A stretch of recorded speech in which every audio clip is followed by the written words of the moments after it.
तो स्वागत आप सभी का आपका अपने चैनल बेसिक नॉलेज में। दोस्तों आज क्लास 10th का झारखंड बोर्ड का हिंदी का एग्जाम था। चलिए फटाफट से आप लोग आंसर मिला लीजिए किसका कितना आ रहा है। 1 से 30 तक आप लोगों का ऑब्जेक्टिव था। चलिए फटाफट मिला लीजिए किसका कैसा है और कितना नंबर आ रहा है, कमेंट करो फटाफट से। सभी दोस्तों को जरूर शेयर कर दीजिए ताकि सभी लोग आंसर मिला ले और पता तो चले कौन किसका कितना आ रहा है। चलिए सवालों को देखते हैं। देखिए यहाँ पर सबसे पहले गद्यांश दिया हुआ था, इसको पढ़ लीजिएगा। क्वेश्चन को देखते हैं। साहित्य को समाज का क्या कहा जाता है? तो दोस्तों साहित्य को समाज का यहाँ देख सकते हैं, साफ साफ लिखा है साहित्य को समाज का दर्पण कहा जाता है, यानी ऑप्शन नंबर जो 1 है बिल्कुल सही हो जाएगा। नेक्स्ट है जीवन की अभिव्यक्ति क्या है? तो जीवन की अभिव्यक्ति क्या है? साहित्य है, यानी ऑप्शन नंबर बी बिल्कुल सही हो जाएगा। देख सकते हैं जीवन की अभिव्यक्ति क्या है? साहित्य है। यहाँ देख सकते हैं जीवन साहित्य ही जीवन की अभिव्यक्ति है।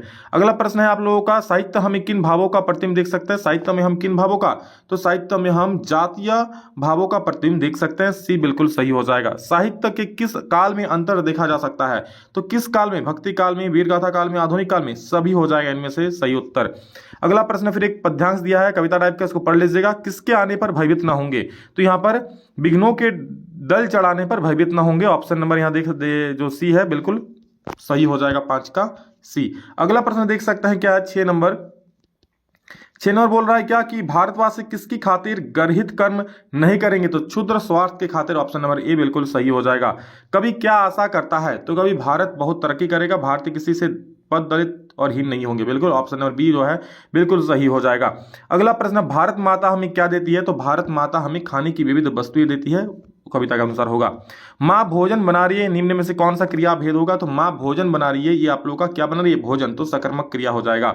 अगला प्रश्न है 10 नंबर, देखिए कौन सा वाक्य का अकर्मक क्रिया का उदाहरण है? तो बच्चा सो रहा है, मैंने कहा था भाई सोने वाला जितना है सब अकर्मण्यों की निशानी है, अकर्मक हो जाएगा।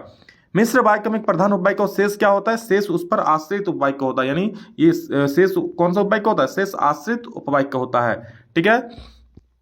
यदि परिश्रम करोगे तो अवश्य फल पाओगे, ये जो इस प्रकार का वाक्य होता है ना दोस्तों, ये होता है उपवाक्य, ठीक है। यदि परिश्रम करोगे तो अवश्य फल पाओगे, ये उपवाक्य हो जाएगा।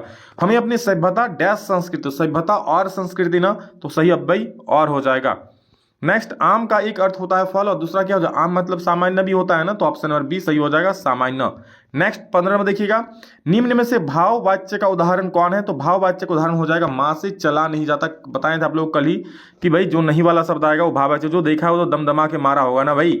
जी हाँ, चलिए अब हिंदी का साइंस का भाषांतर होगा। माता पिता कौन सा समास है? मैंने कहा था भाई जहां भी डैश रहेगा वह द्वंद्व मार देना, माता पिता द्वंद्व समास हो जाएगा। अगला प्रश्न यहाँ पर आप लोगों को एक गद्यांश दिया है जो कि किताब से है, मन्नू भंडारी वाले चैप्टर से।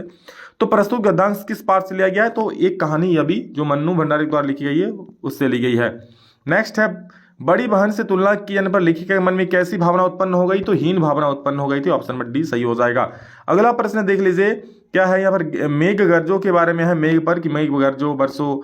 तो प्रस्तुत काव्यांश किस पाठ से लिया गया है? तो उत्साह, जी हाँ, जिसके लेखक कौन है? ये सूर्यकांत त्रिपाठी निराला। कविता में बादल किसका प्रतीक है? तो बादल यहाँ पर पौरुष और क्रांति का प्रतीक है। सारा चीज मैक्सिमम क्या 100% चीज आप लोग को पढ़ा चुके हैं। बालक अमरुद्दीन रियाज के लिए किस मंदिर में जाया करते? तो बता चुके थे, बालाजी मंदिर जाते थे रियाज करने के लिए। अगला क्वेश्चन है आप लोगों का, बूढ़ा मरियल सा आदमी कौन था? तो कैप्टन चश्मे वाला था, ऑप्शन नंबर बी जो है आपका बिल्कुल सही जवाब हो जाएगा। और अगला प्रश्न है, बाल गोविंद भगत लगभग कितने वर्ष के थे? तो 60 वर्ष के थे, आपको बताए थे। अगला प्रश्न, कहानी लेखन के लिए क्या आवश्यक है? तो विचार भी आवश्यक है, पात्र भी, घटना भी, इनमें से सभी आवश्यक है। आपको इसका सब्जेक्टिव क्वेश्चन करवा दिए थे हम। श्री राम ने किसके धनुष को तोड़ा? तो श्री राम ने शिव जी के धनुष को तोड़ा, ऑप्शन नंबर बी बिल्कुल आपका सही उत्तर हो जाएगा। और गोपियों ने करुई ककरी के समान किसे बताया है? तो करुई ककरी के समान बताया किसको? योग का जो संदेश दिया ना उसे करुई ककरी के समान बताया गोपियों ने। और अगला प्रश्न है, कवि के अनुसार छाया को छूने से क्या होता है? ये आप लोगों का सिलेबस से हट चुका था, फिर भी दिया है। तो दुख की प्राप्ति होती है, क्या नहीं झारखंड बोर्ड पता क्या करता है, मतलब बिल्कुल ध्यान नहीं। यह दंतुरंत मुस्कान कविता में कवि को कौन एक टक निहार रहा है? तो कविता में उसका पिता। कवि को कौन निहार रहा है? कवि को शिशु निहार रहा है ना, बिल्कुल सी सही हो जाएगा। रानी एलिजाबेथ द्वितीय कहाँ की रानी थी? ये भी आपको आउट ऑफ सिलेबस क्वेश्चन पूछा है, इंग्लैंड की थी। आप लोगों का सिलेबस में नहीं था बट मॉडल पर और क्वेश्चन पेपर में दिया है। झारखंड बोर्ड को इस पर भाई सोचना चाहिए एक बार। भोलानाथ का वास्तविक नाम क्या था? तो भोलानाथ का वास्तविक नाम था आप लोगों का तारकेश्वर नाथ, ऑप्शन नंबर सी बिल्कुल सही उत्तर हो जाएगा। तो फटाफट से मिला लीजिए, सभी को शेयर कर दीजिए और साइंस का धुआंधार तैयार के लिए फटाफट से चैनल को सब्सक्राइब जरूर कर लीजिएगा। तांडव तांडव होगा भाई, हिंदी में जिस प्रकार से मिला है 100 में 100, साइंस में भी उसी प्रकार से पढ़ोगे तो जरूर आएगा अच्छे से। चलो नेक्स्ट वीडियो में जल्द मिलते हैं, तब तक के लिए जय हिंद, वंदे मातरम।